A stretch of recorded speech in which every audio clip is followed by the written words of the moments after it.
When my daughters were 4 and 2, we moved out into the country. And soon after we settled into our place, I wanted to attempt our first backyard camp out.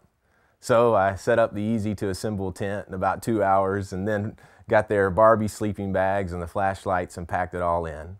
I went back to retrieve the girls, and when they got in the tent, it seemed to convert into one of those inflatable bouncy houses as they bounced around in there and on top of me. Finally, I got them settled down, and as we were beginning to fall asleep, my youngest got spooked by some nighttime noise. We had to take her back to the house where Mom was, but Mary, my oldest, we went back to the tent, and we were determined to make it through the night.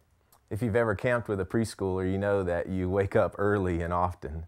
And so when we finally woke up for good, it was still early in the morning before the sun had even come up. What had been a hot, sticky summer night had turned into a cool morning, and we clutched each other in our shared sleeping bag there in the tent. Suddenly, the walls of the tent began to glow as the sun was coming up, and I unzipped the front of the tent, and I realized that we were facing due east. And Mary and I lay there frozen as we watched the indescribable colors go across the once dark sky. We held each other wordless in our little pop-up tent as the miracle of a new day happened right in front of us. Then Mary asked a question that still sticks with a dad a half-decade later. She said, "Dad, does this happen every day?" At first I didn't know what she was asking. Does what happen every day? And then I realized she was talking about the sunrise. Does this happen every day?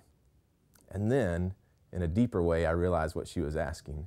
She was saying, "Do you mean that this happens every day in our backyard while we're asleep? Is this a one-time event? It better be, Dad, if you mean to tell me that it's taken you 4 years to share this kind of thing with me."